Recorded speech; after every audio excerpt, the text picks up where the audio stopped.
Na reunião mediúnica, nós consideramos 4 funções em especial.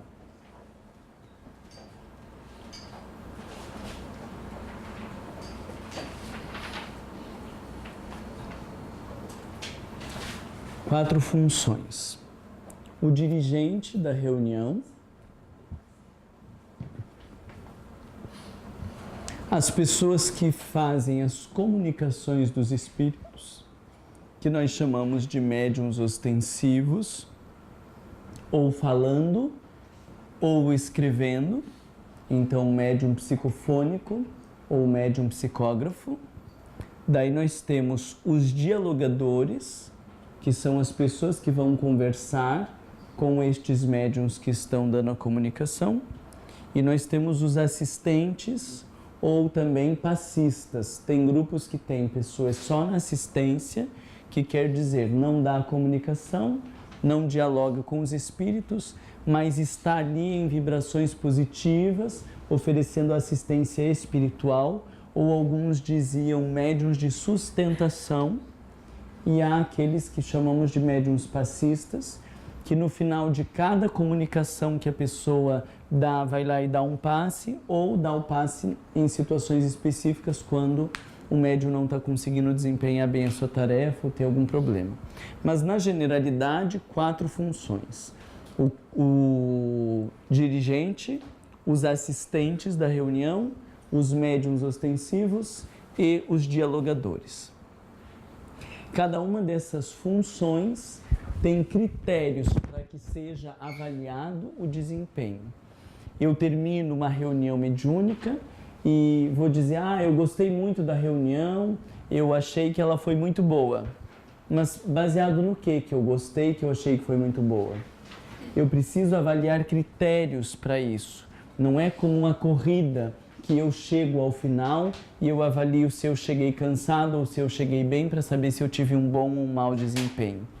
A função mediúnica é algo muito mais elaborado do que uma simples corrida, aonde se no final do trabalho eu estou bem é porque foi bom, e se no final do trabalho eu não estou bem é porque não foi bom. A gente precisa ter critérios mais elaborados.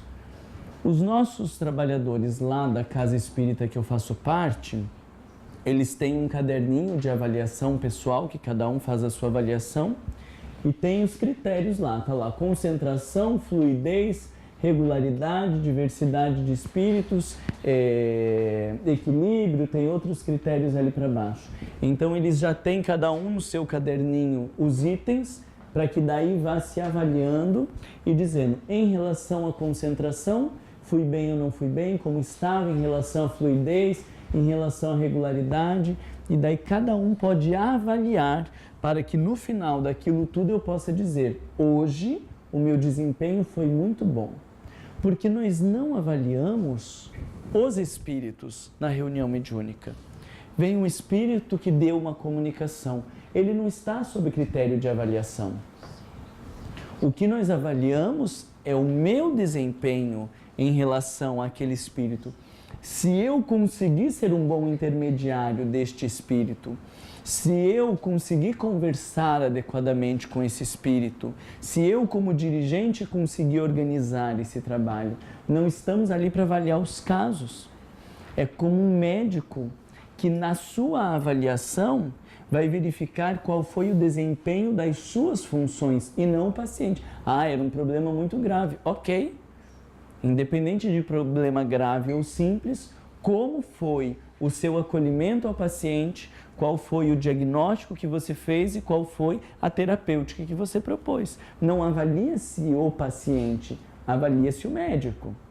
Na reunião mediúnica, da mesma maneira, eu preciso ter critérios claros de avaliação do meu desempenho. Isso faz sentido para vocês? Então, em relação ao médium, a gente pode pensar na psicofonia ou também, na maioria das situações aqui, na psicografia. 5 ou 6 ou 7 itens, agora eu nem vi quantos que estão aí, porque conforme vai passando o tempo eu vou mudando. A maioria dos critérios, o todo, ele está no livro, lá no finzinho do livro Qualidade na Prática Mediúnica, do projeto Manuel Flamengo de Miranda, não tem tradução para o inglês ainda. Mas no meio dos textos a gente consegue extrair esses itens. O primeiro item é concentração. Eu, dando comunicação de um espírito, preciso avaliar como foi a minha concentração. O que quer dizer avaliar como foi a minha concentração? A rapidez de entrar em contato com o espírito. Porque quando eu chego na reunião mediúnica, os espíritos já estão ali. Se eu não estou sentindo nada... Você está tirando... Me avisa que daí eu ponho a blusa para dar uma ajeitadinha, né? Arruma o cabelo. Eu cortei você, Malo. Se os espíritos estão ali e eu sento na reunião mediúnica e não consigo captar nada, é porque a minha concentração não estava boa. Porque a minha mente está fora do trabalho, em outras preocupações, que não está ali presente. Porque se ela estivesse ali presente, ia captar os espíritos que ali estão. Então, a rapidez para entrar em contato, no sentido de captar a presença do espírito, é um critério importante. Fulano deu uma comunicação, o outro deu e eu não senti nada. Isso é um critério para eu avaliar que não estava muito boa a minha concentração. Mas...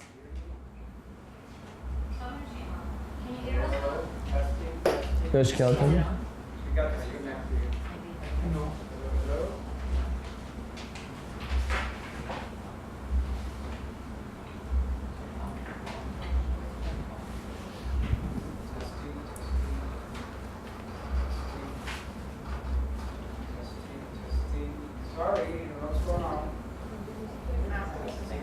Ok.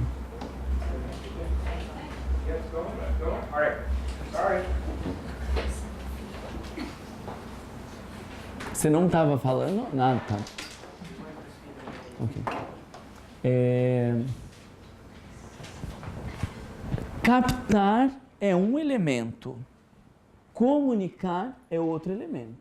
Eu não preciso ter rapidez para comunicar. O que a gente chama de fixar bem a sintonia. Eu começo a perceber as impressões, me surgindo uma dor de cabeça que parece que a minha cabeça explodiu. Eu capto inicialmente isso.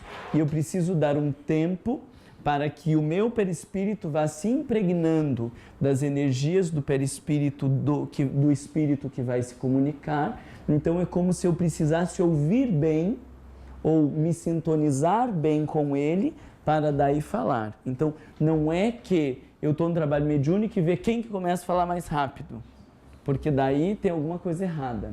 É no sentido de eu conseguir captar a influenciação e aí eu vou entrar em contato, vou ver se é o momento de falar ou não. Mas a rapidez de entrar em contato é um item dentro de concentração e a expressão completa da mensagem. Tem comunicações que eu fico com as sensações, mas não consigo ter os pensamentos claros para expressar a comunicação. Tem comunicações que eu tenho os pensamentos, eu estou dizendo, porque eu me matei, mas eu não estou sentindo a sensação do ter me matado, ou não estou sentindo a emoção do suicida.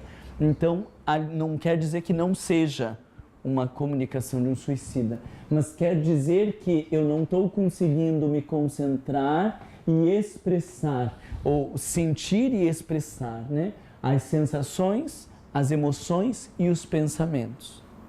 Conseguem diferenciar isso? Então, às vezes o sujeito está falando que é um suicida, a gente não vê uma dor significativa, uma emoção significativa, mas não pode dizer que aquilo ali é uma mistificação, que não seja um espírito suicida. Às vezes é um problema de concentração do médium, que por não estar bem concentrado, não capta com todas essas possibilidades e não consegue expressar com maior riqueza a comunicação do espírito. Isso é um problema de concentração. Está atenta você, né? Primeiro item fica claro, concentração. Fluidez quer dizer a capacidade de estabelecer a comunicação Então nós estamos falando lá naquele estabelecer e manter a comunicação, não é só estabelecer. Manter a comunicação, a gente vai, essa palavra eu gosto, assim, da mensagem escorreita, que ela vai deslizando. Eu não preciso pensar muito nas palavras, eu não preciso pensar no que eu vou falar. A sensação é que eu só vou abrindo a boca e vou falando, ou eu só estou ali escrevendo e eu não preciso pensar na frase, em como que começa e se é o ponto final. Ela simplesmente vai escorregando e eu vou escrevendo. E quando eu chego ao final da comunicação, eu vejo que quando eu comecei a escrever, eu não tinha nem noção de onde ia terminar, porque aquilo ali foi fluindo. Então isso é a fluidez. Dentro da fluidez a gente precisa avaliar, e aí isso é o dialogador, ou o... Vocês falam dialogador, doutrinador? Tanto faz. Dialogador. Ele pode ajudar isso aqui quando ficam frases repetitivas ou frases entrecortadas. Tem espíritos que estão atrapalhados. E é do espírito as frases entrecortadas, quando eu estou confuso ou não estou me sentindo bem. Mas às vezes o médium está atrapalhado, não consegue fluir a comunicação, e isso a gente percebe muito também na psicografia. Frases repetitivas, os mesmos termos, umas frases truncadas, porque é um espírito retardado que está ali escrevendo? Não. É um médium que, por conta da sua capacidade de concentração e de entrega ao fenômeno, não consegue ter essa fluidez.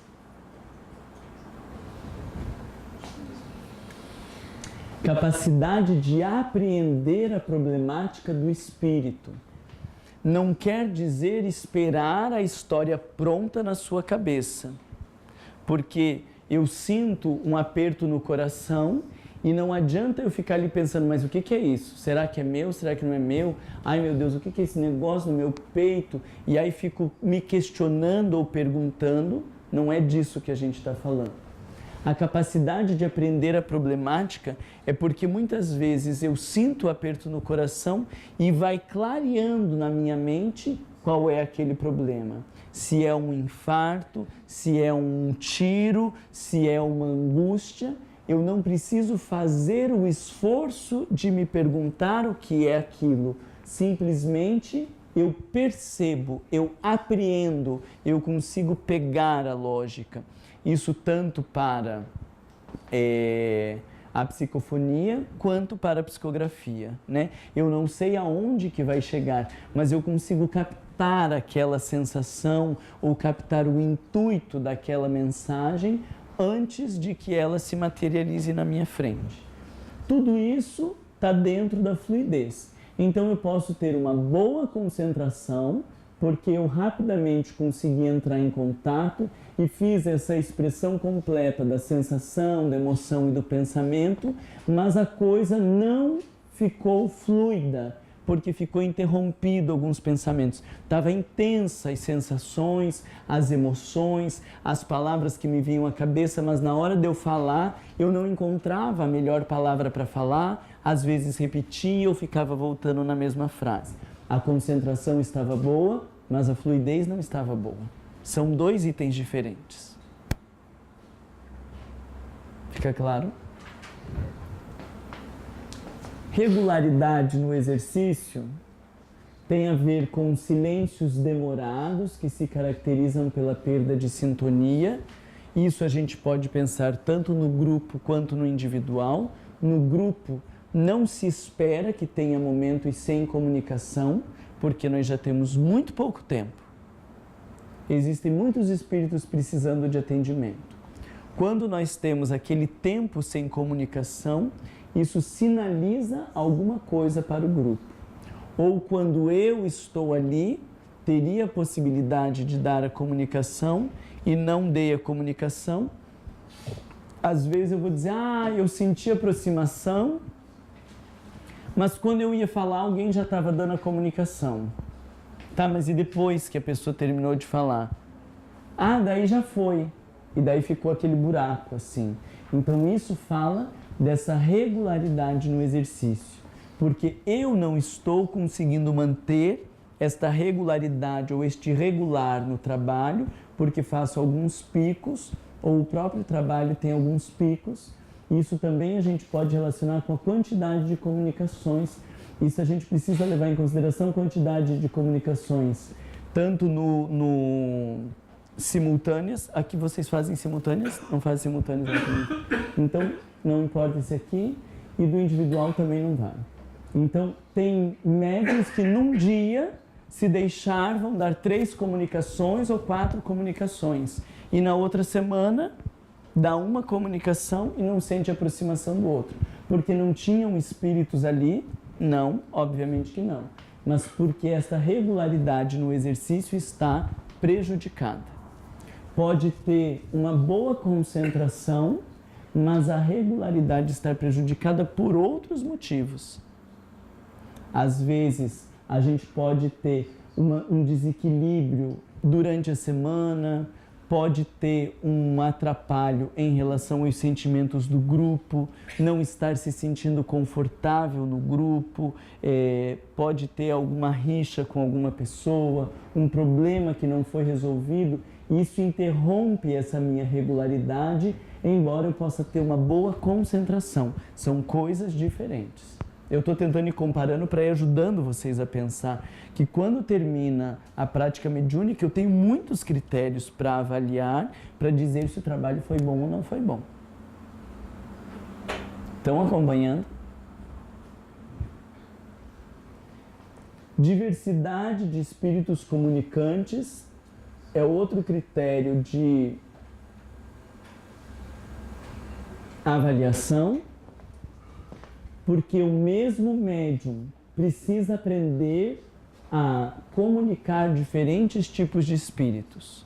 Obsessor, situações simples de desencarnação, precisando de orientação, diferentes temperamentos, espíritos que às vezes são mais agressivos, espíritos que são intolerantes, eu falei de intolerantes e lembrei desses religiosos intolerantes, dependentes. É claro que os espíritos vão trazer para comunicar conforme o perfil do médium. Mas eu preciso, embora tenha uma característica que seja mais comum, transitar por diferentes tipos de comunicações. Porque quando eu não consigo transitar por diferentes tipos de comunicações, é muito provável que o meu conteúdo anímico esteja tão grande que eu dou o mesmo tom, o mesmo colorido para todas as comunicações. Então sempre tem uma coisa mais introvertida, sempre tem uma fala mais baixa, sempre tem uma coisa mais silenciosa. Isso não quer dizer que todos os espíritos comuniquem desse jeito. É muito provável que eu, como médium indisciplinado, estou colocando as minhas tintas muito intensas e isso caracteriza as mesmas comunicações. E aquele médium, sempre os espíritos que vêm com ele falam baixinho. Não, isso não é dos espíritos, isso é do médium que não está se desenvolvendo. E às vezes, então, tem o médium que sempre fala baixinho e tem o médium mais exaltado, que sempre... Aí os espíritos exaltados vêm com ele e os espíritos baixinhos vêm com ele. Não pode tomar isso como regra. Se o que fala baixinho nunca recebeu um espírito exaltado, fica-se uma interrogação que talvez precise investir no seu desempenho mediúnico. Porque talvez eu esteja dando estas características. E aí chega um espírito que nem está tão exaltado, mas como eu já estou acostumado com o exaltado, eu já dou o tom do exaltado. Que palhaçada é essa? E às vezes o espírito só dizia, o que eu estou fazendo aqui? Né? Se fosse o espírito, eu diria, o que eu estou fazendo aqui? Mas o médium indisciplinado diz, que palhaçada é essa? Isso se chama mistificação, no sentido de que eu estou adulterando a característica do espírito. Não mistificação num sentido pejorativo de mentira, mas de que eu estou adulterando a característica da comunicação. E aí é ruim a gente discutir isso aqui, para não ficar assim, então eu tenho que dar a comunicação de espíritos mais tranquilos também. porque eu dou comunicação de espírito mais exaltado. Como o Marlon falou lá dos diferentes tipos de espírito, eu tenho que dar comunicação dos espíritos mais tranquilo também. Aí vem um exaltado, mas eu faço ele parecer mais tranquilo para ficar nos diferentes tipos de temperamento. Aí você errou então 3 vezes, né? A primeira por ter nascido, a segunda por ter dado aquele tipo de comunicação, a terceira. Isso aqui é critério para avaliar. A gente não pode usar isso aqui contra o nosso desenvolvimento.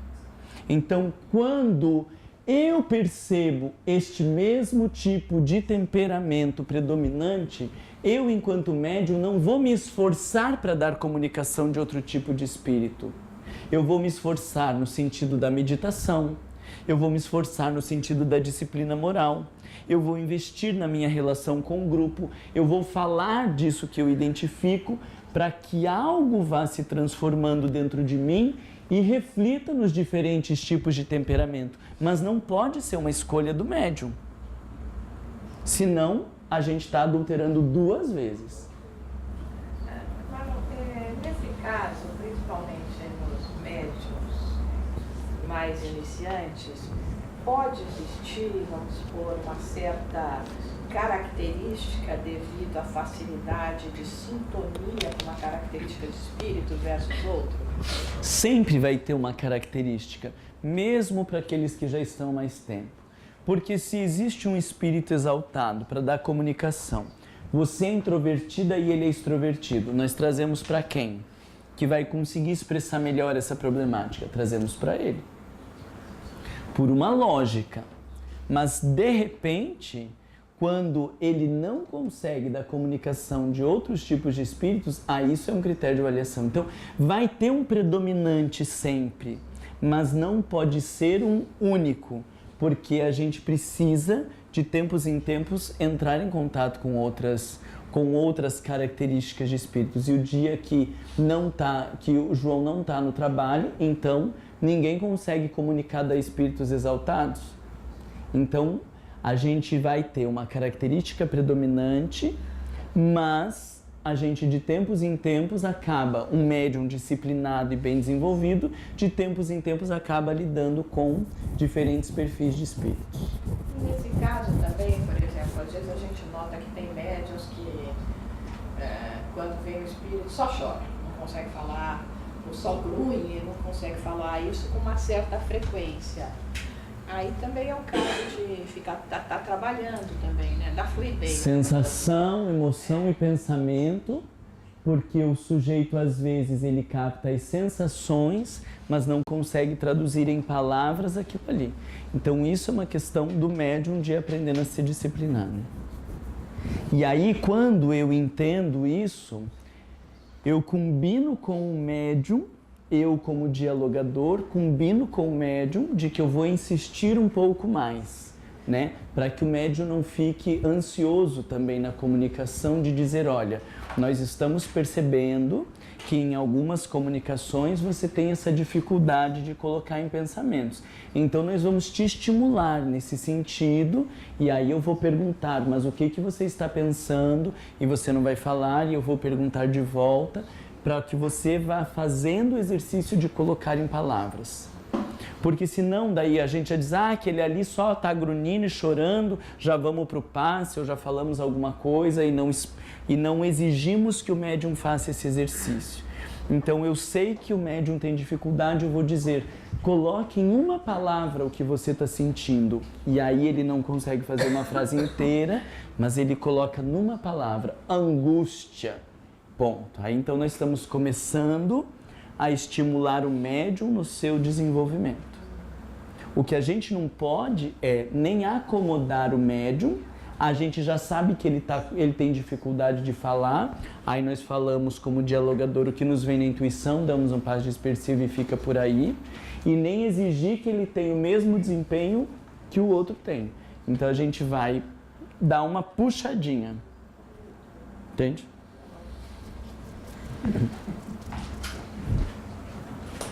Quem que riu aí?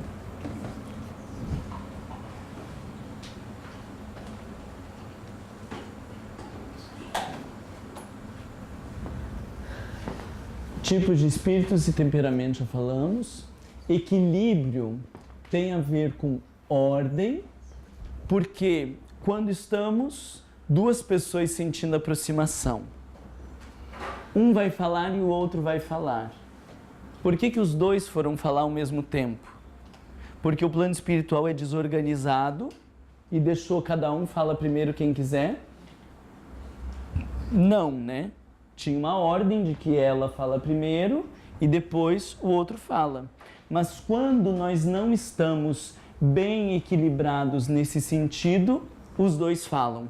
Porque era para ela esperar um pouco e não conseguiu fazer aquele exercício da fixação, e esse aqui já era para começar a falar. Ou esse aqui era para falar e ficou se demorando, e daí o outro começou a falar. Sempre que nós temos esses conflitos, não é um drama, não é um problema, meu Deus, quem errou, não é nesse sentido. Mas é que alguém não está conseguindo sintonizar bem. Porque o plano espiritual não vai aproximar um monte de espíritos e vamos ver quem fala primeiro. Porque nós estamos ali num trabalho perfeitamente organizado pela dimensão espiritual, segundo André Luiz. Então, quando há um problema de ordem, isso revela que alguma coisa não funcionou bem. Isso seja nos espíritos inferiores comunicando, ou seja no momento de fluidos leves, quando a gente tem comunicações de orientação, alguma coisa. Quando tem esse conflito, é sinal de que alguém, não dá para a gente dizer quem, alguém não atentou à ordem. E aí no final do trabalho, Jussara vai dizer, eu acho que eu fiquei me enrolando demais porque eu estava insegura, não sabia se devia ou não devia falar, e aí o plano espiritual vê que ela está ali se enrolando, faz a aproximação de outro espírito e aí tem um conflito com ordem. Então nós não estamos buscando um criminoso, nós só estamos atentando que isso é um critério de que alguma coisa aconteceu atrapalhada no meio do caminho. Uma coisa que eventualmente pode acontecer é até no sentido do dialogador, né? Como nós comentamos com você, que raramente tem algum médium dando a comunicação e aí a gente percebe que o outro está para dar a comunicação e talvez até de uma maneira um pouco mais urgente, um pouco mais complicada. Pode ser até pode. no plano espiritual para dizer, olha, essa comunicação que chega. Então, às vezes o dialogador ficou se enrolando. E aí, não fica assim também, né? É verdade, porque daí estamos... Como vocês trabalham com um por vez, né? Tem que terminar aquela para vir a outra, né? Eu não tinha pensado isso nessas situações, né? Aí fica se enrolando. Faz uma preleção, às vezes, porque às vezes é difícil, né? E aí é bom também, pensando nessa coisa da ordem, porque daí isso vem à tona, para daí o outro dizer, nossa, mas eu senti que já era a hora de comunicar e estava ali se enrolando, né? Então isso ajuda o grupo a avaliar que alguma coisa não estava bem sintonizada, né?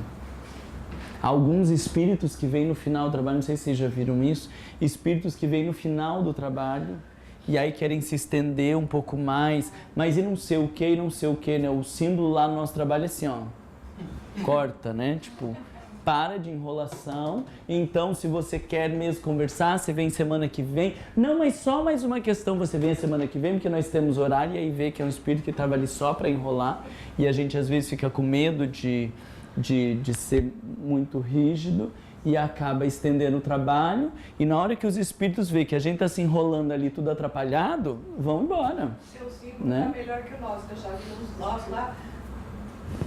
Passa aqui, mentira! Não, basta assim. Tinha uma que tinha feito assim, ó, tipo, é enrolação, aí ela não sabia se é assim, tá misturado, o que é enrolação, né? Aí a gente faz assim, corta a comunicação. Então, tem também situações que tá assim, tipo 4 médios usando pronto para dar comunicação. Então, comigo, porque eu antes, quando participava nas reuniões, só éramos assim, tipo 3 médios, agora tem noites que somos 8. Então, chega o espírito, mas tem vezes que é muito difícil manter a ligação, pelo menos para mim. E é forte também, porque você quer ajudar e quer dar a comunicação, mas as outras pessoas estão fazendo o seu trabalho também. Uhum. E às vezes isso pode ser a sinalização para o grupo rever a quantidade de comunicações. Simultâneo ou não. Porque aí a gente pode não querer fazer. E aí o plano espiritual está ali pondo todo mundo engatilhado para que os médiuns digam, nossa, mas hoje eu quase que falei atropelado, e daí a gente vê que isso se mantém, talvez seja um convite do plano espiritual para que a gente tenha comunicação simultânea. Marlon, você pode explicar um pouquinho mais da simultânea? Porque eu acredito que, pelo menos aqui no centro, a gente está indo nesse direcionamento. Fala mais alto, por favor, para a gente captar. Eu perguntei para ele se ele pode expandir um pouquinho mais a comunicação simultânea, porque provavelmente, pelo menos aqui no inglês, é uma consideração para o futuro próximo. Hoje, há algum tempo atrás, talvez 10 anos atrás, eu estou falando do Brasil, a gente não falava de comunicações simultâneas e os grupos que faziam ficavam associados com bagunça.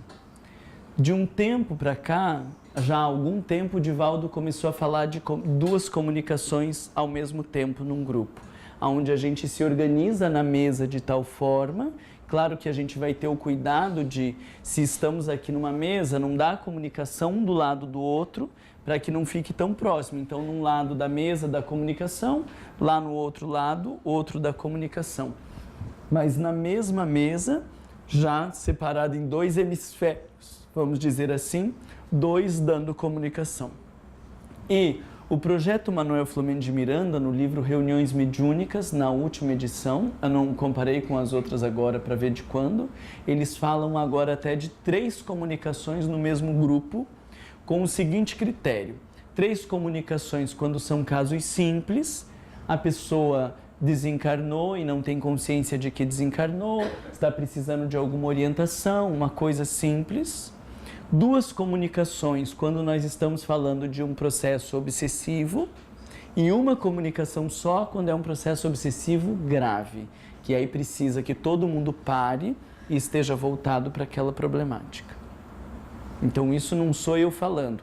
No nosso grupo nós trabalhamos com essa lógica das 3 comunicações e, em geral, quando vem esse processo obsessivo grave, na nossa realidade, a maioria das vezes acontece mais para o final do trabalho, ninguém mais sente aproximação e, de repente, daí vem a comunicação de todo mundo já está a postos e em vibração para atender aquele caso. Né? O efeito de transição, talvez começar primeiro com 2 do que pensar em 3. Não precisa nem chegar a pensar em 3 agora, né? O 2 separando a mesa, né? Os dialogadores podem ficar no meio ou os dialogadores ficarem na ponta, né? Dependendo da mesa, das características do grupo. E aí, metade para cá e metade para cá. Os médiuns só vão se disciplinando que, se nós temos 3 ou 4 médiuns aqui, 3 ou 4 médiuns aqui, se um está dando comunicação, aguarda. Se um está dando comunicação, aguarda, né? Então, eu acredito que vocês que trabalham há tempos com uma, nem precisa cogitar 3, né? Trabalhe com 2. E não são grupos muito grandes, né? Vocês estão com... Você falou que até 14. Dá para trabalhar bem. A gente não deveria passar muito desses 14, 15, mas não...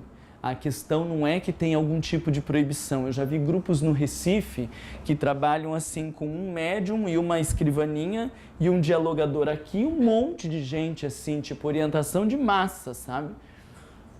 A questão é manter a sintonia entre as pessoas. Então eu diria que grande é o grupo onde nós não conseguimos manter bons vínculos. Para determinadas pessoas, 10 pode ser grande, porque não consegue manter um vínculo afetivo entre 10.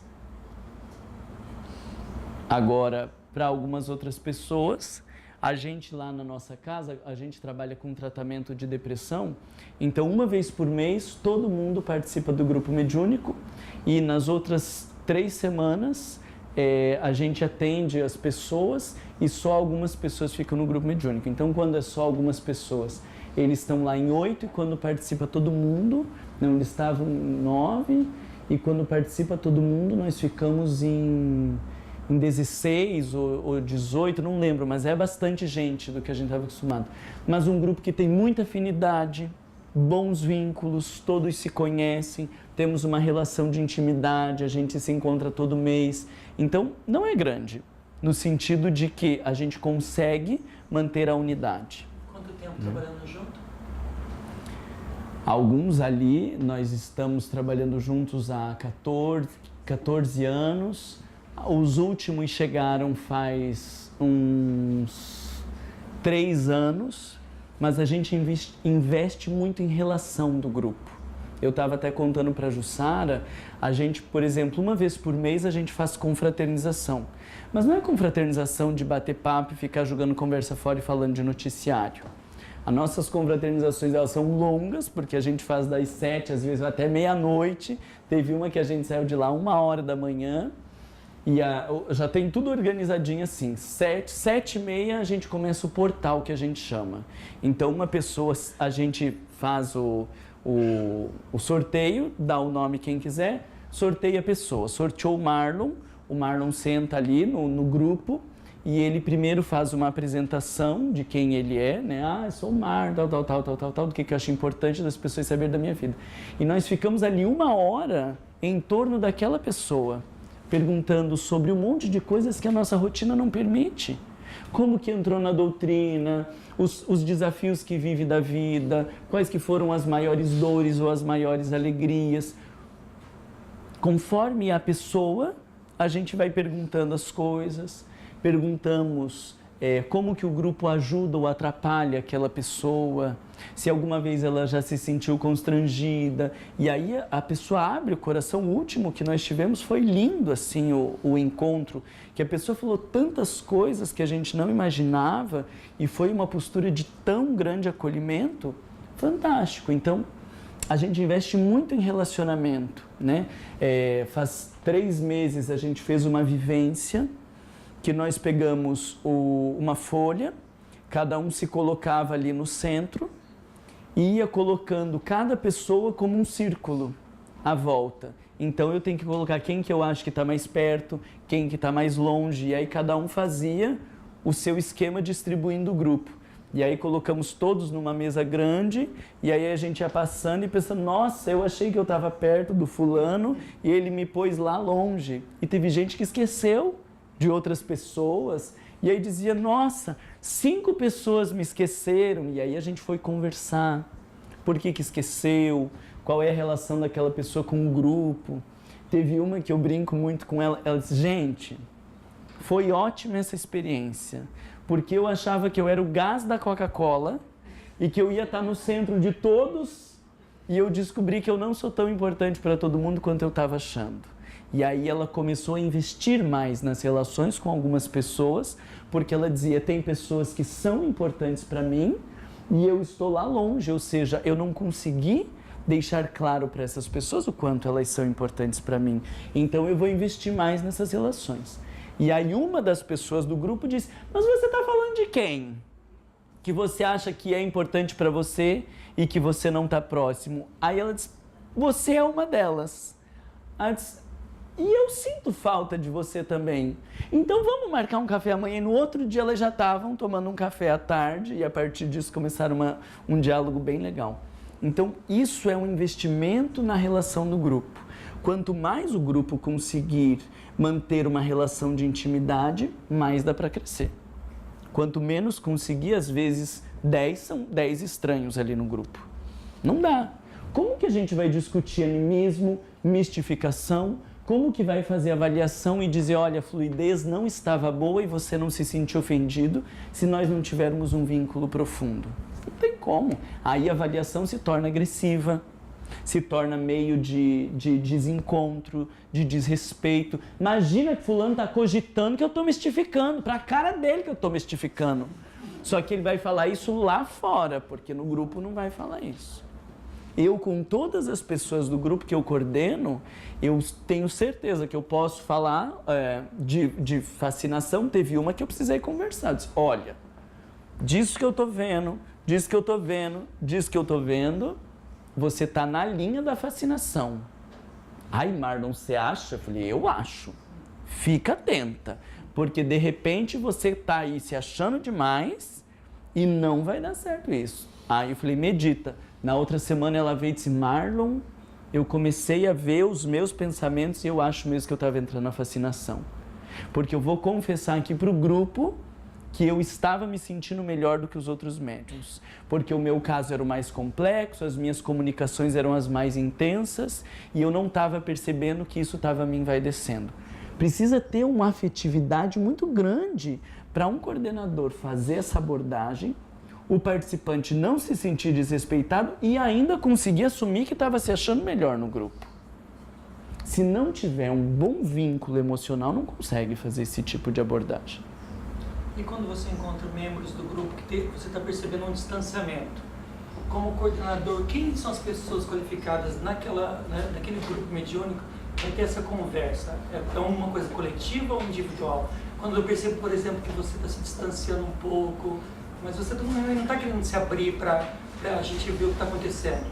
Esse diálogo não está fácil. Como é que fica? É que eu acho que isso já é a sinalização de alguma outra coisa, né?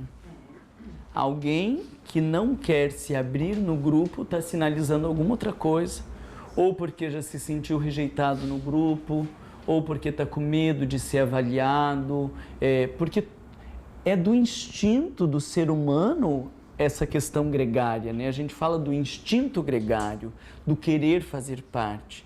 Então, quando alguém não quer fazer parte, não quer compartilhar, tem alguma coisa ali. O medo de se expor, mas o medo de se expor revela o medo do que os outros vão pensar. Então, tem pessoas, nós muitas vezes não conseguimos deixar claro o quanto que as pessoas são importantes para nós, o quanto que nós a amamos independente do seu desempenho, ou o quanto que elas são importantes independente das suas características. Então ela vai ter medo de no grupo falar de um problema porque ela tem medo de ser rejeitada, ela tem medo de ser excluída. E não é só medo, às vezes é fato. O nosso grupo mediúnico, a gente consegue abordar coisas de muita intimidade, sabe? De pessoas que estão vivendo ali os seus dramas, e todos vivendo os seus dramas, e o grupo mediúnico acaba sendo o principal suporte para essas pessoas. Eu falo que a intimidade que eu tenho com o meu grupo mediúnico, eu não tenho com muitas pessoas da minha família. Porque a gente está ali junto, mas como que eles vão poder me ajudar num problema obsessivo se eles não sabem dos meus maiores desafios emocionais? Então, e que sentido faz a gente estar ali trabalhando junto à mediunidade se a gente não sabe um dos dramas dos outros, né? Eu sempre lembro de uma moça que ela, isso tudo no final da avaliação, né, do mediúnico. E aí ela disse, gente, eu estou a um passo de trair o meu marido. Porque tem um ex-namorado que morava fora do Brasil, ele está vindo aqui, a gente já marcou, a gente vai tomar um café, não sei que dia, e eu estou a um passo de trair o meu marido.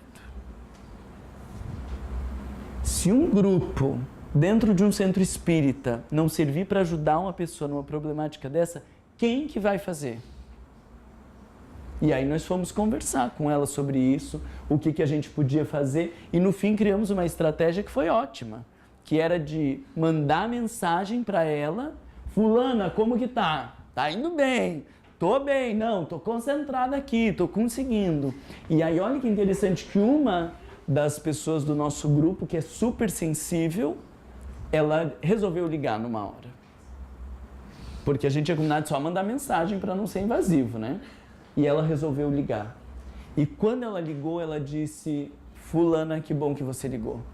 Porque eu já estava me perdendo nos meus pensamentos. E só de ouvir a tua voz parece que eu lembrei o que eu estou fazendo aqui na Terra, qual é o meu compromisso, e eu já vou me despedir, eu estou indo embora. Desligou. Olha que coisa maravilhosa. Isso é evangelização, isso é mediunidade em ação, isso é transformação moral. Então, a gente está ali num grupo mediúnico para se transformar, para aprender, para crescer. Se não servir para esse tipo de coisa, não acredito que sirva um grupo mediúnico.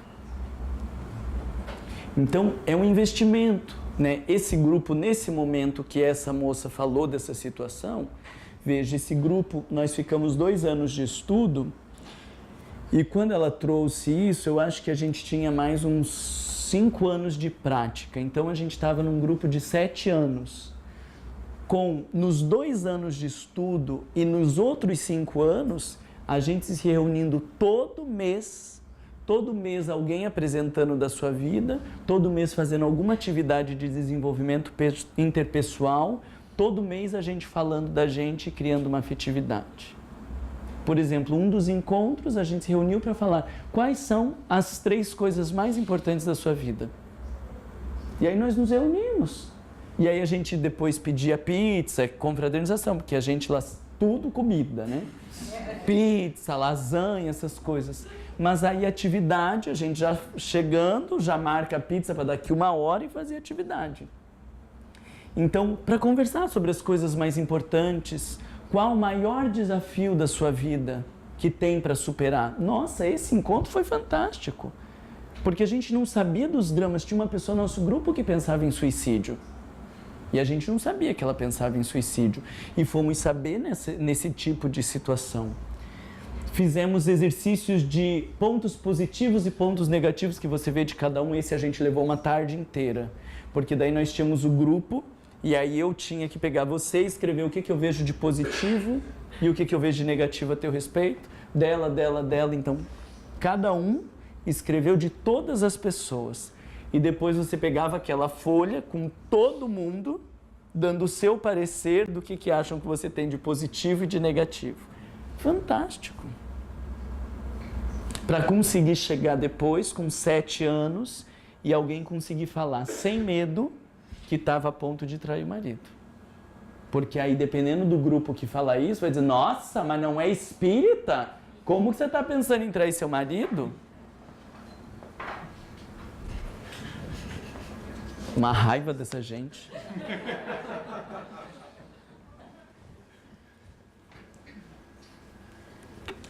Conflitos, dúvidas, inibições é algo que muito se dissolve quando a gente tem bons vínculos, né? Porque eu não tenho medo de me expor, eu não tenho medo de colocar essas dúvidas, a gente não tem esse receio do que os outros vão pensar, né? Então, muito se dissolve com essa... Mas isso é um critério. O médium precisa perceber se ele está inibindo a comunicação ou não, se ele está colocando em dúvida. Às vezes, eu estou no meio da comunicação e me surge uma dúvida. Mas será mesmo que não estou exagerando? Será que é meu? Eu estou atrapalhando a comunicação no meio do caminho. Então, eu preciso perceber os conflitos que eu coloco, as dúvidas e as inibições.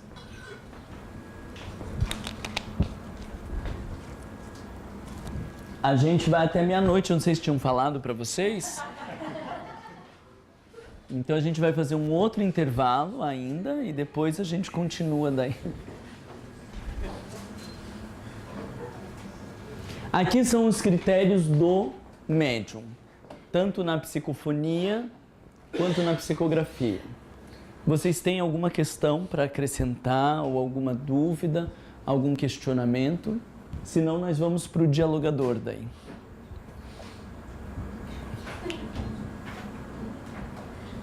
Que critérios vocês acham, agora que vocês já estão mais aquecidos, que critérios vocês acham que um dialogador teria para dizer se fez ou não fez bem a sua tarefa?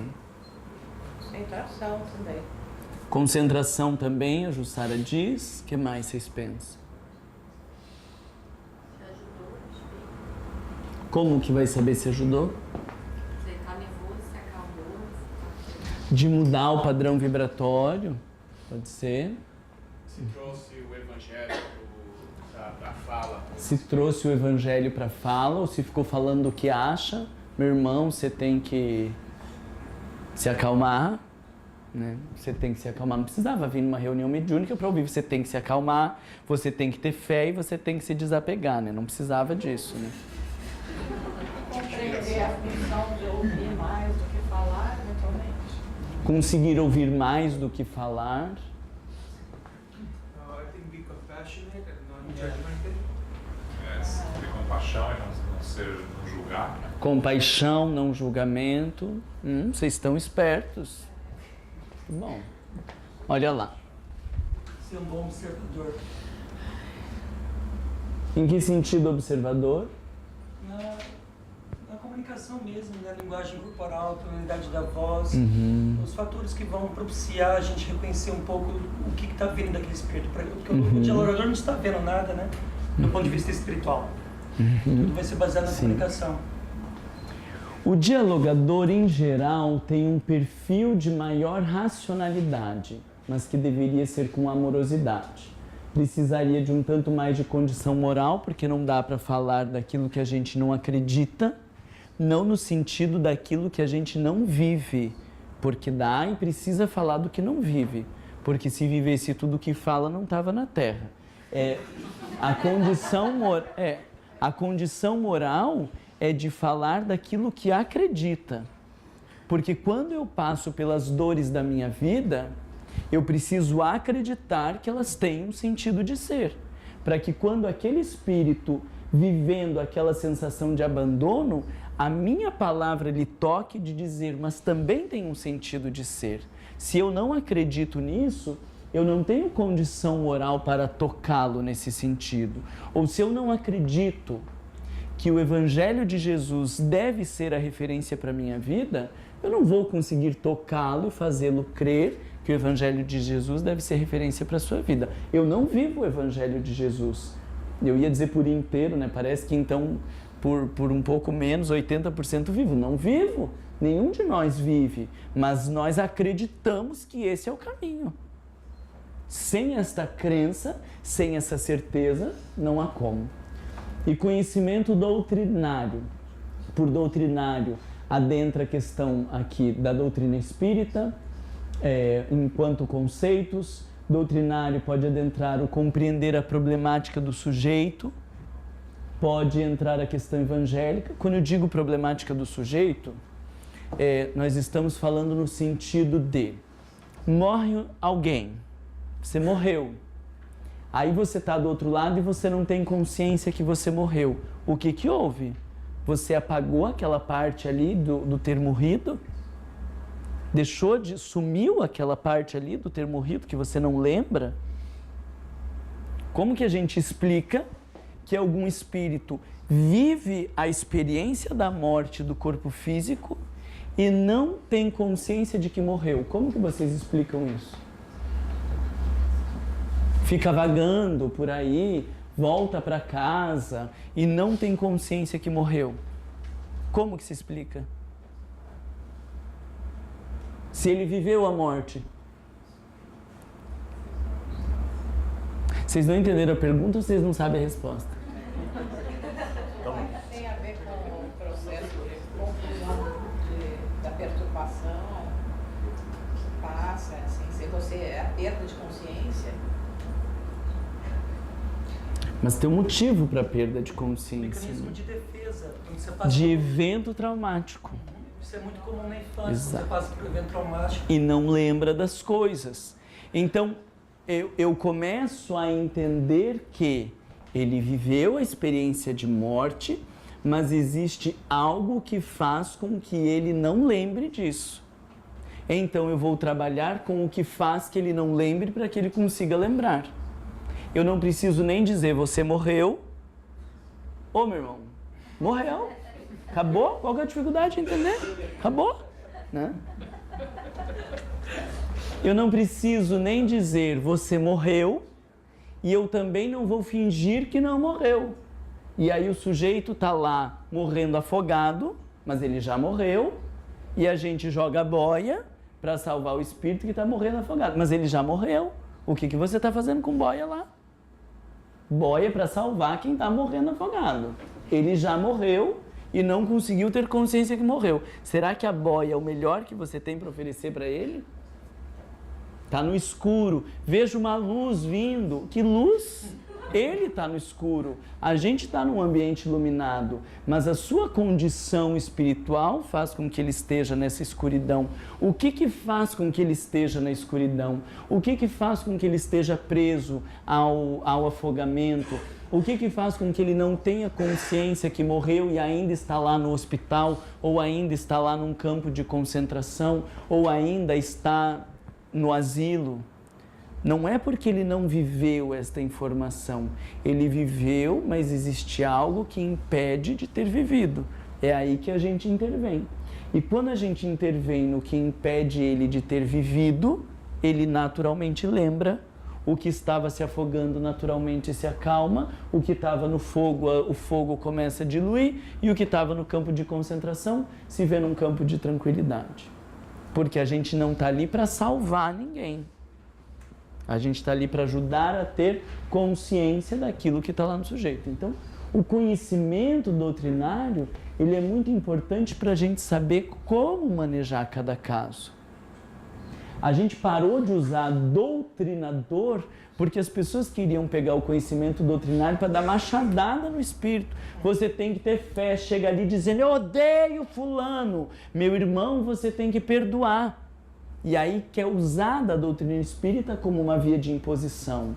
E aí a gente parou de usar o termo doutrinador como alguém que está ali para pregar uma doutrina, e criamos o termo dialogador como alguém que está ali para dialogar. Mas no fundo não adianta nada mudar os termos se não muda a postura interna, né? E eu posso ser doutrinador no sentido de trazer a doutrina consoladora para aquelas pessoas, né? O que eu não posso ser é impositivo, porque o que predomina ou deve predominar é o esclarecimento por este tom de amorosidade. Marlon, fico agradecido que você ampliou a visão doutrinária quando você fala do conhecimento, né, da doutrina de tudo. em si, mas o evangelho, essa perspicácia também para essa compaixão mesmo, né, ou empatia do espírito, porque eu acredito que um grande período dentro da doutrina espírita, as pessoas do movimento espírita, as pessoas ficaram mais com essa coisa mesmo do conhecimento, da codificação, como se fosse uma coisa muito, né, uma caixinha. Sim, porque isso tudo é tá, mas isso tudo tá na codificação. A gente ficou naquilo que a gente sabe falar fácil, né? Por exemplo, um sujeito que guarda mágoas e odeia uma pessoa. Lá no Evangelho, lá no Livro dos Espíritos diz que a nascente de todos os males está no egoísmo. Então eu não vou dizer para ele perdoar a pessoa. Eu vou entender aonde que está o egoísmo nessa situação para poder ajudá-lo. Lá no Evangelho diz que a fé não se prescreve. Então eu nunca vou poder dizer para uma pessoa que ela tem que ter fé. Tá tudo lá. Mas a gente ficou só em conceitos impositivos e não conseguiu entender que tem uma abordagem psicológica profunda nas obras de Allan Kardec. Psicológica e educativa, né? Seriam dois olhares, né? Porque ele tem essa lógica da educação moral. Então, é psicológica e educativa, que a gente perdeu. A gente ficou na doutrina espírita como um monte de conceitos doutrinários nesse sentido pejorativo, que se transformam em imposições e que não tem nada a ver com a proposta de Allan Kardec de educação moral. E aí é o que eu digo, que não adianta mudar o termo, né? O que tem que mudar é a postura, né? Então, nós fizemos muito tempo exercício com os dialogadores lá na nossa casa, quando começa a formar, porque a tendência é querer resolver o problema da pessoa. Ei, abandona a máscara de Jesus Cristo, porque a gente não resolve o problema das pessoas. Chega o Espírito dizendo de uma situação e a gente já vai em cima da situação. Ah, porque eu estou perdido. E aí nós já vamos lá, mas você tem que rezar, se acha, não sei o quê. Está perdido como? Desde quando você está perdido? O que está acontecendo? Qual é a última coisa que você lembra? Eu preciso compreender a situação desse Espírito para saber como que eu posso ajudá-lo. Mas na nossa ânsia de querer resolver o problema, a gente já vai lascando um monte de conteúdo que não ajuda. Isso é falta de empatia, de cuidado, de atenção, né? Ah, porque eu perdi meus filhos, eu estou desesperado. Aí a pessoa vai dizer, mas se acalma, os nossos filhos não são nossos, eles são de Deus. Meu Deus, dá um soco numa pessoa dessa. Você já perdeu um filho para ter noção do que é alguém dizendo que perdeu um filho para vir com esse discursinho de nossos filhos são espírito e não é nosso?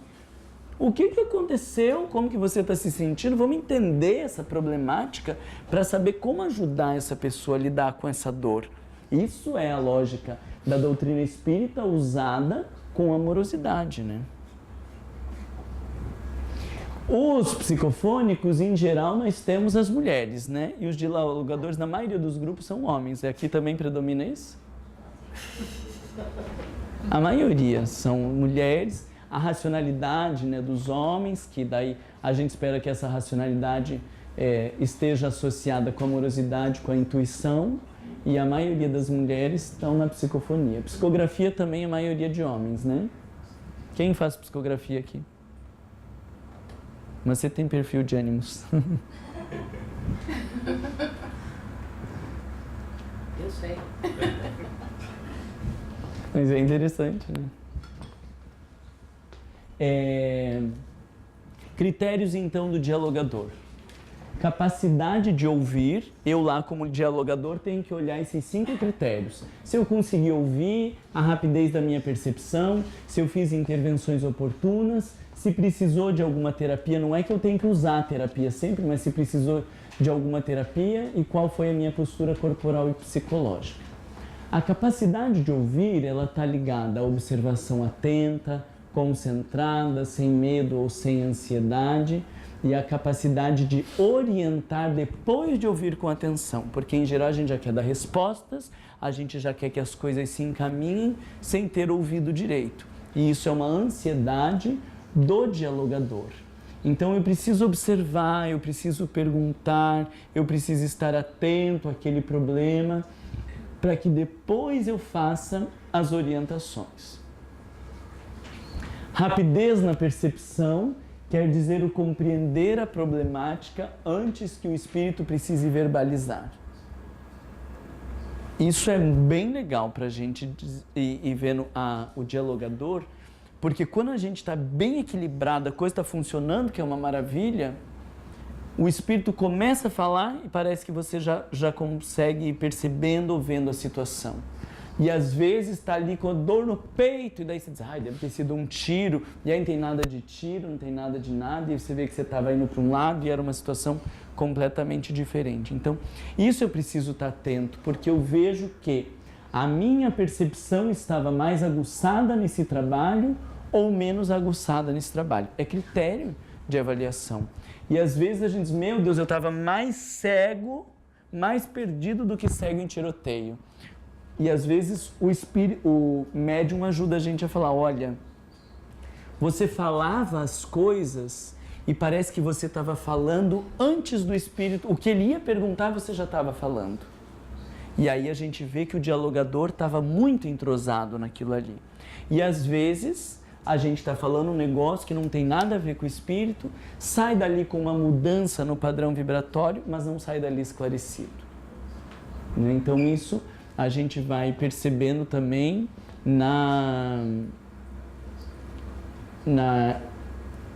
é um critério, né? Eu lembro de um caso que me emocionou muito, de uma moça que ela tinha sido estuprada. E aí ela chegou e ela estava chorando numa situação assim, e eu consegui captar o que era que estava acontecendo. E aí ela foi começar a falar e eu disse, você não precisa falar. E aí fiz o acolhimento e tudo, ajudei a entender por que ela estava naquela situação.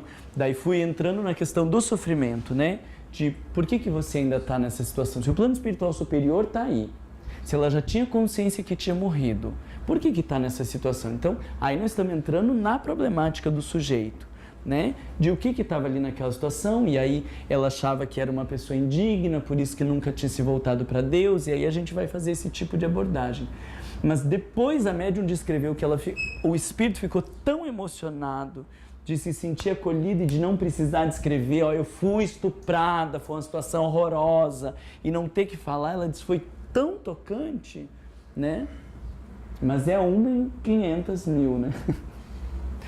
Tô falando, parece que é todo trabalho, o Marlon já percebe antes e diz, olha, não precisa nem falar, que eu já sei qual é o seu problema.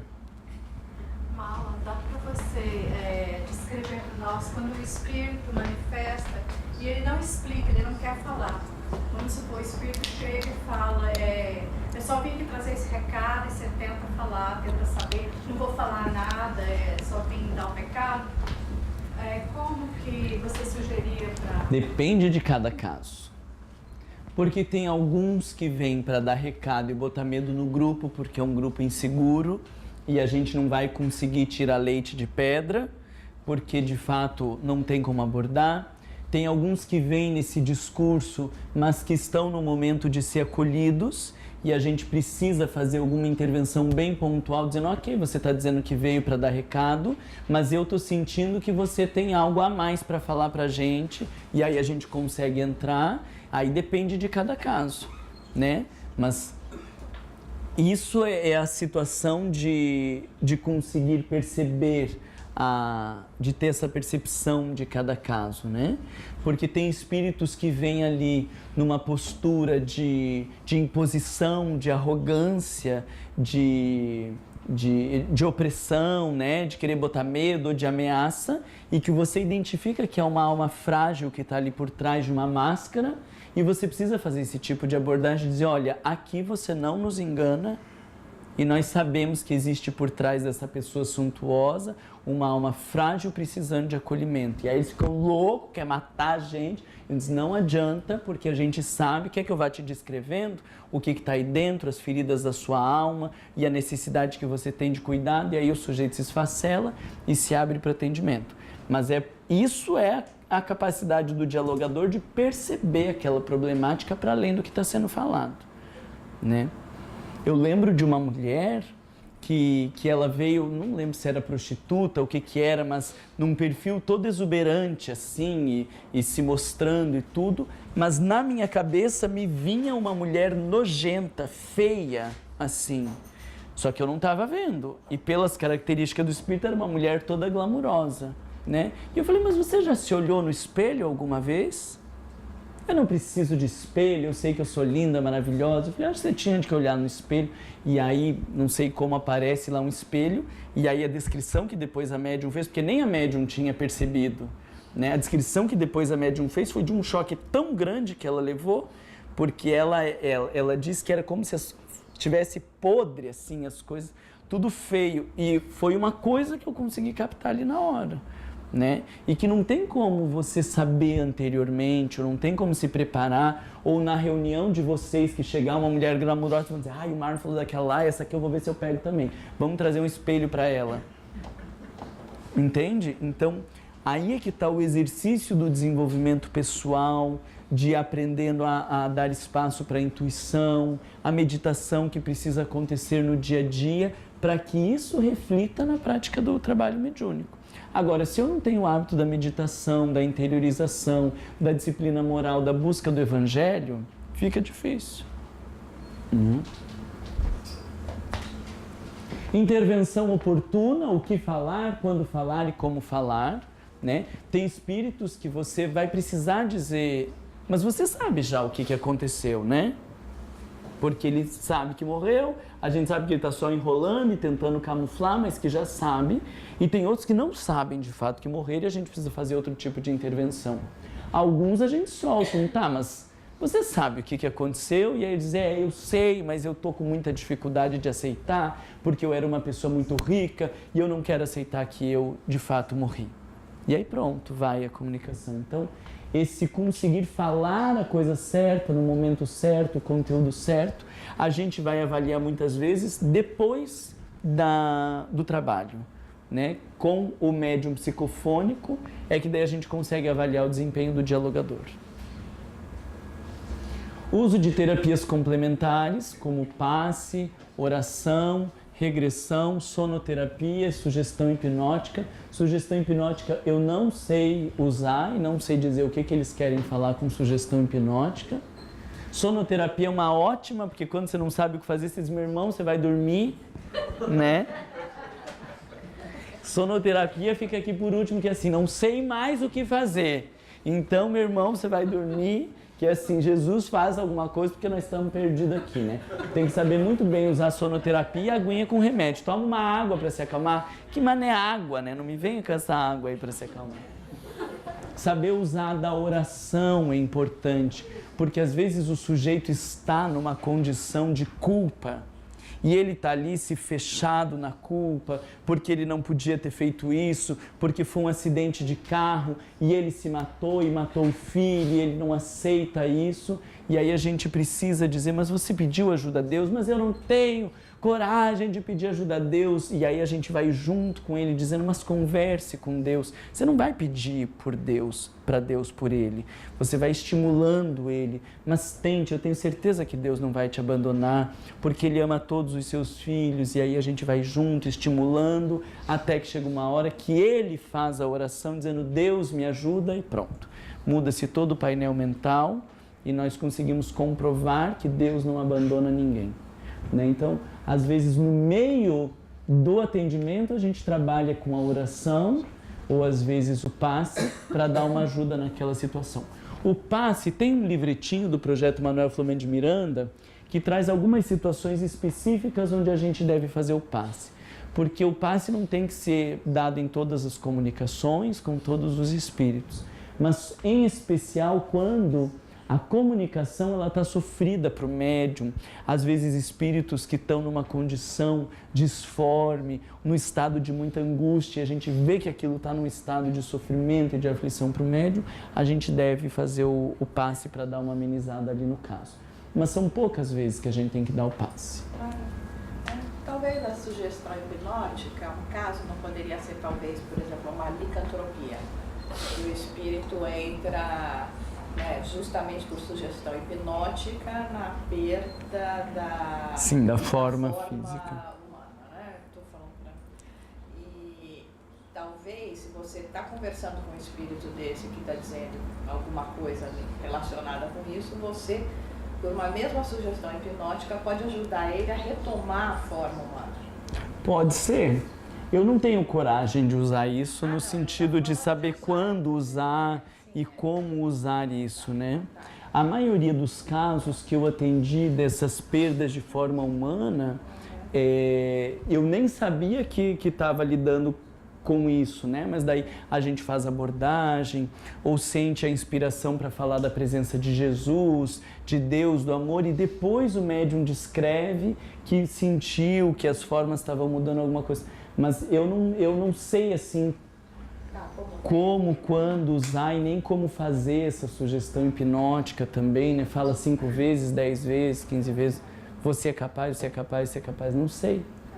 Mas eles colocaram ali como uma técnica, né? E aí eu disse para vocês, não que em todo o trabalho eu tenha que usar essas técnicas, mas eu preciso saber o momento apropriado de usar a técnica apropriada.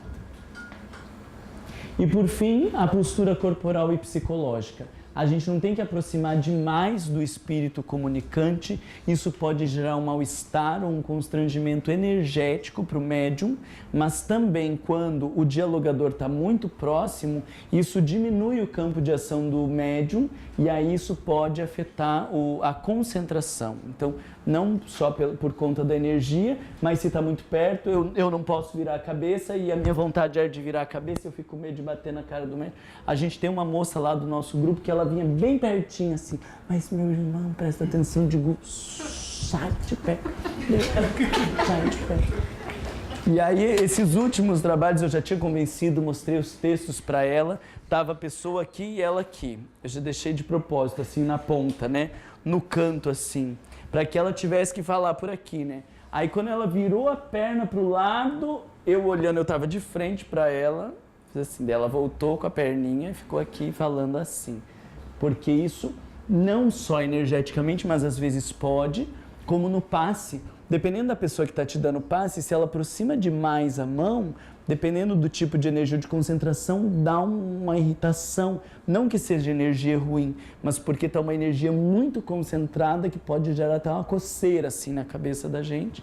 O dialogador muito perto pode gerar esse tipo de interferência, mas em especial pelo campo de ação do médium, que daí se ficar se cuidando.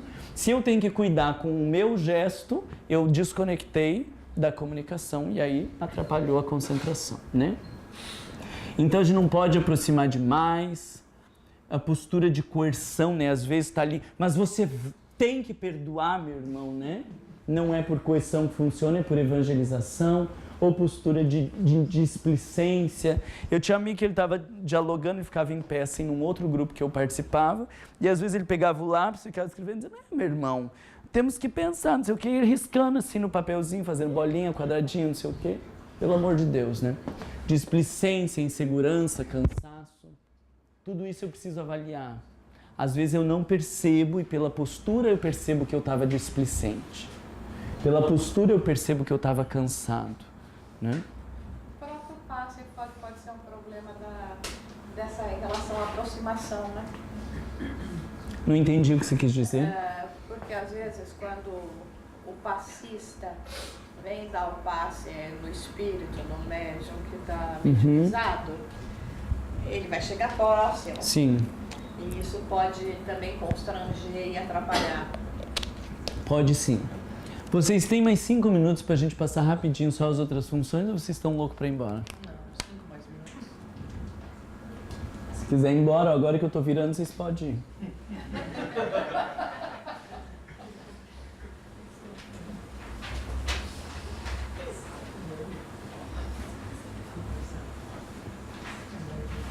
Só pra gente passar rapidinho aqui, ó. Temos 2 funções que eu falei pra vocês, dirigente e assistente. Assistente, o sujeito que não está na psicofonia, que não está como dialogador, nem dirigindo, a gente chama de assistente. Temos 3 itens para o assistente: concentração, motivação e irradiação. Eu acho que o assistente é uma desgraceira para manter-se concentrado, porque quando a gente está ali dialogando, você está ocupado com a tua cabeça, quem está na psicofonia está ocupado sentindo as sensações. Agora, quem fica na assistência, manter às vezes 1 hora de concentração é um exercício mental muito grande. Então a gente avalia a concentração, porque o principal risco do assistente é a divagação.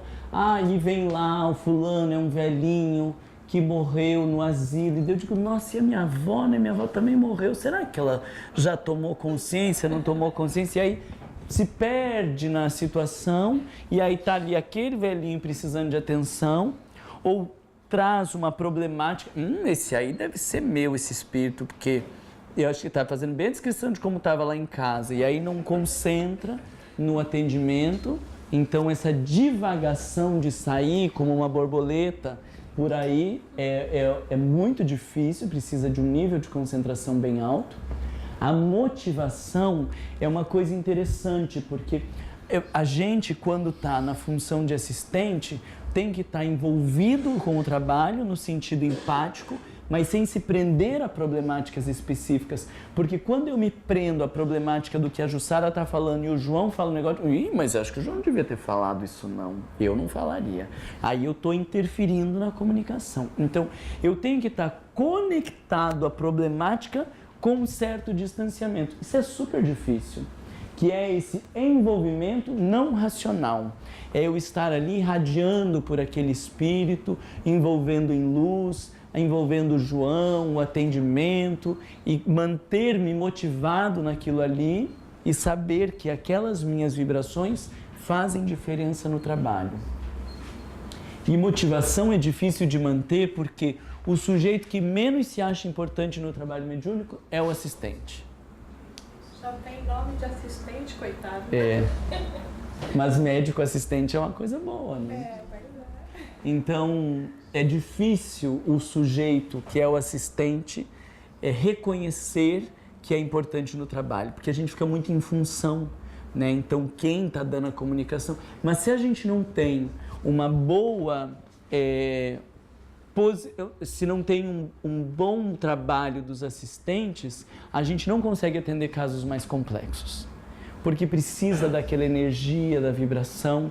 Já aconteceu no nosso trabalho de nós termos 2 pessoas que estavam na assistência, quando a gente era um grupo de 7 pessoas, 2 pessoas que estavam na assistência faltaram, e aí a gente sentiu uma diferença grande no trabalho, foi o êxtase das nossas amigas de dizer, fez muita falta no trabalho, mas em geral são as pessoas que acham que não fazem falta, e isso é ruim.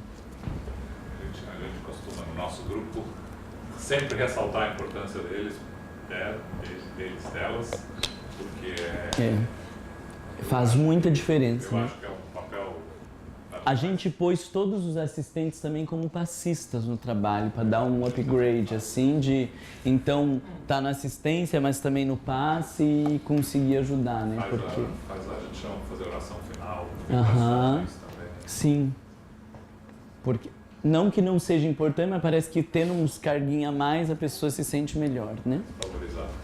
E a irradiação contínua do pensamento e das energias, né? Difícil a gente manter por conta da nossa capacidade de concentração. Bem difícil. O dirigente, nós colocamos aqui, o projeto Manuel Filomeno de Miranda coloca 3, acho que eu pus, não lembro. Liderança, equanimidade, habilidade de superar dificuldades na prática e com o grupo e habilidade para orientar no momento oportuno.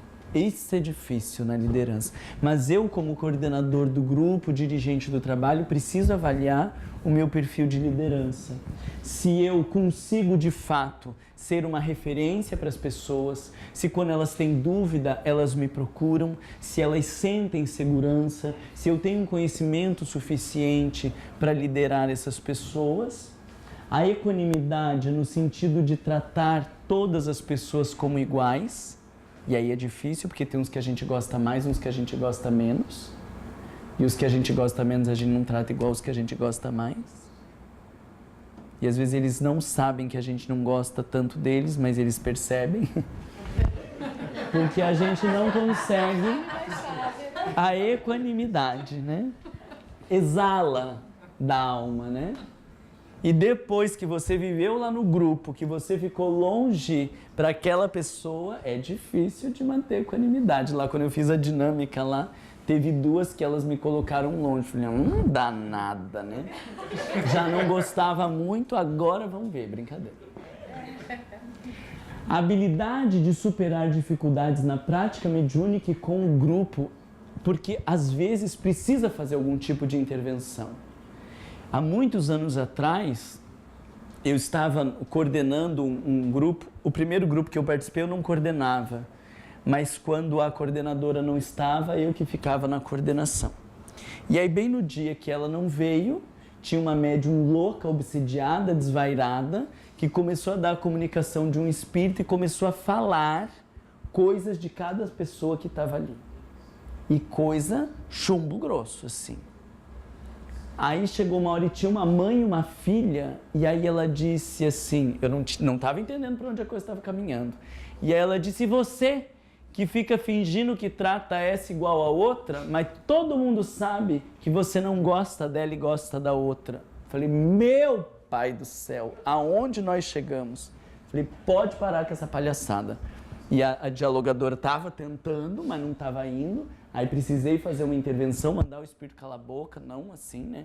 Mas fazer a intervenção para que ele calasse a boca.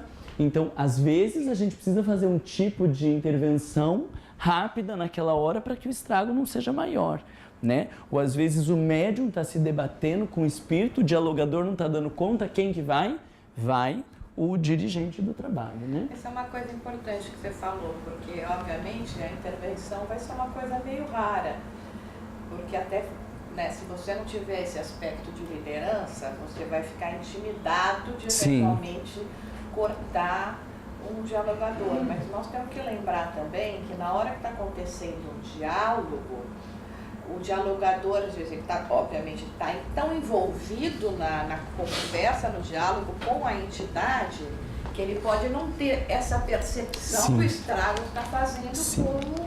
Ou às vezes está perdido, né? Porque o dialogador dentro lá das suas funções, às vezes está atrapalhado, está perdido, precisa fazer algum tipo de intervenção, né? Eu, volta e meia, eu e Rita coordenamos o grupo, volta e meia a gente faz esse tipo de intervenção. Como? Mostra para dar um exemplo de como... Por exemplo, o espírito está ali com uma cara de bonzinho e eu sinto que não tem nada de bonzinho. E aí o dialogador está indo, mas veja, meu irmão, mas eu chego ali do lado e digo, mas e o que mesmo que você veio fazer aqui? Já chega, já fala, ele fala, não, estou falando com você. Então mostrou agora o que você veio fazer. Você interfere na Às vezes sim, quando eu vejo, porque assim, o dialogador, nem todas as vezes não vai estar pensando como eu. Tem um caminho próprio. Eu, como dirigente, preciso cuidar para não devia ter falado isso. Não devia ter falado isso. Vai ter um caminho próprio que vai chegar. Mas às vezes o dialogador pode estar perdido. E aí nessas horas a gente precisa fazer esse tipo de intervenção. né? Já tive casos de dialogador não estar conseguindo dar conta, de espírito impositivo que estava dando dedo no dialogador, faço a intervenção de ir lá atender, e aí é essa coisa da afinidade com o grupo para o dialogador não se sentir ofendido, né?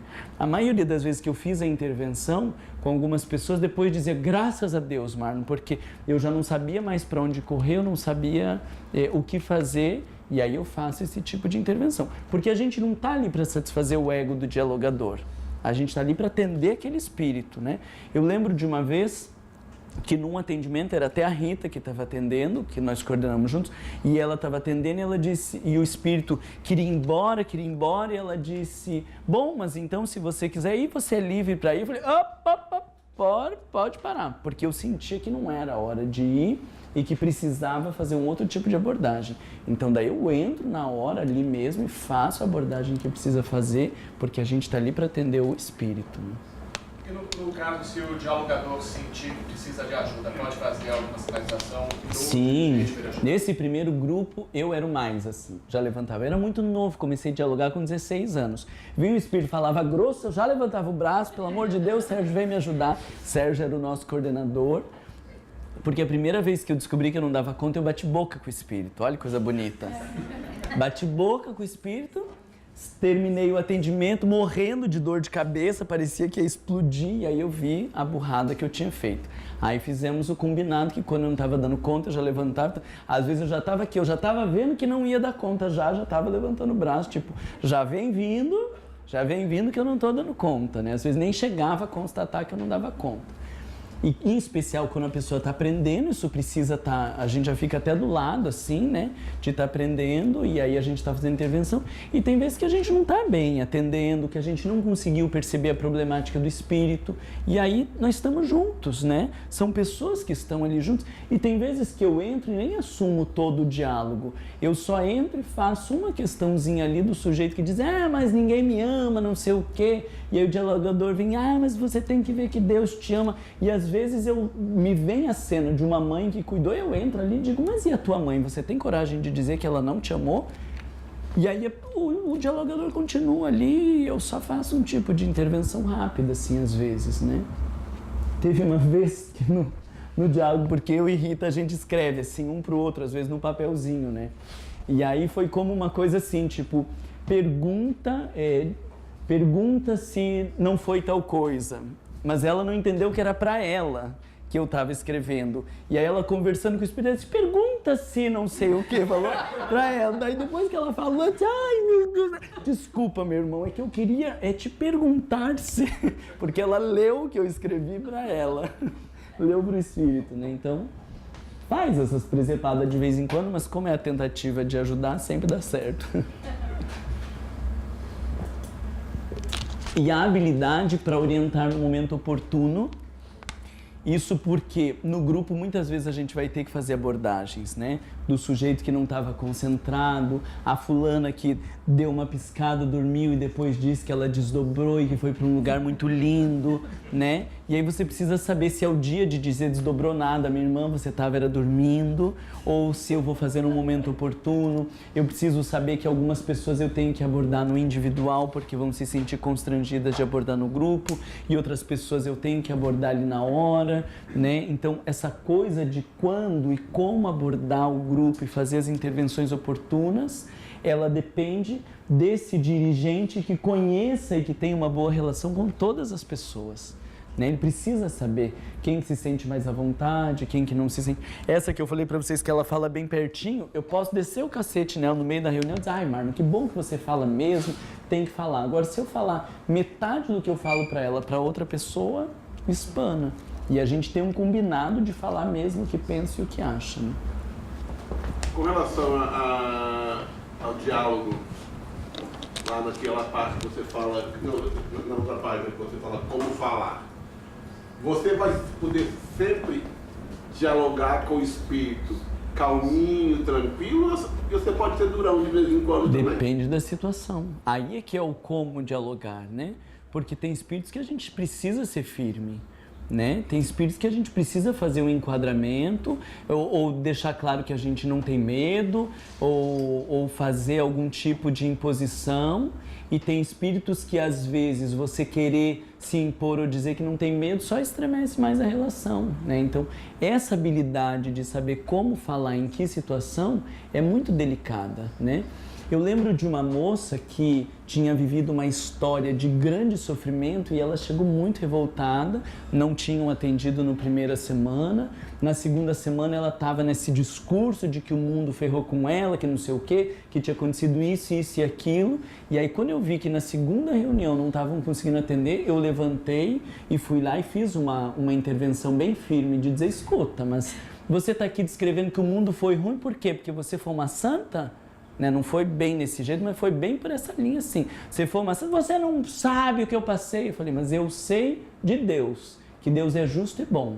Então, se Ele te permitiu passar por todas essas coisas, tem alguma coisa por trás disso. Vamos começar a conversar sobre a outra história que você não está falando? Porque não era de encarnação passada, era dali mesmo. E aí fomos abrindo para essa outra história, porque ela estava descrevendo, me ferraram, me impuseram isso, me aquilo, me aquele outro, mas e o que ela fez com tudo isso? Então, às vezes, precisa fazer esse tipo de abordagem. Mas tem espíritos que, se você fizer esse tipo de abordagem, acabou com o vínculo, né? Então, essa é a habilidade de saber o que falar, quando falar e como falar. E, às vezes, a gente faz um tipo de intervenção que não foi apropriada. Aí depois o médium psicofônico vai nos dar o retorno, de dizer, olha, eu acho que não foi encaminhado, teve uma mudancinha de padrão vibratório, mas não foi encaminhado não, né? E às vezes a gente consegue ser certeiro de dizer, nossa, você falou o que precisava o espírito ouvir, porque era bem isso mesmo. Ela fez, pintou e bordou e você falou tudo o que precisava. Aí o médium psicofônico ajuda a gente a entender se a intervenção foi oportuna ou não, né? Eu prefiro errar pelo excesso de tentativa, assim, de acertar, sabe? Do que ficar com medo de será que falo ou não falo. Eu tento e se não der a gente conserta, né? Peço desculpa também no meio do caminho. Mas você não sabe da minha história. E aí teve uma vez que eu pedi desculpa. Falei, não sei mesmo, me desculpa. Tem tempo pra gente falar disso, porque eu achei que você estava se aproveitando da situação. Aí que vem a importância de você ouvir, né, uma entidade, porque você pode tomar uma linha, que nem você disse, você acha que é necessário, mas de repente, se você não ouve a reação, né, do que tá, você de repente não pode mudar a tática. E aí perde um atendimento, né? Então a gente pode errar ali no meio do caminho, mas perder um atendimento é grave, né? Então é isso, gente. Fica aí esses outros itens, tá o texto impresso para quem faz parte do trabalho mediúnico para ter esses critérios de avaliação. Tem grupos que fazem avaliação dos critérios, anotar os critérios no próprio trabalho. Tem gente que faz avaliação depois, cada um faz a sua avaliação individual, mas é importante ter esses registros para que ao final de 6 meses, ao final de um ano, eu consiga olhar como que foi a minha liderança no grupo, como que foi a minha equanimidade, como que foi isso e aquilo. O psicofônico avaliar se a concentração oscilou demais ao longo do ano, se conseguiu no primeiro semestre manter bem ou não, o que atrapalhou. Depois que entrou fulano, aí minha concentração desandou. A gente consegue fazer análises mais significativas tendo instrumentos para analisar. Se a gente não tem instrumento, a gente fica sempre naquela avaliaçãozinha medíocre de foi bom, tá indo tudo bem, até que daqui 6 meses o grupo fecha. Ok? Infelizmente nós já passamos 25 minutos e precisa...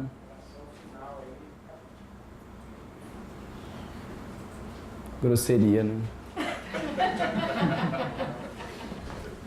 Você me aguarda. Então vamos fazer a oração final.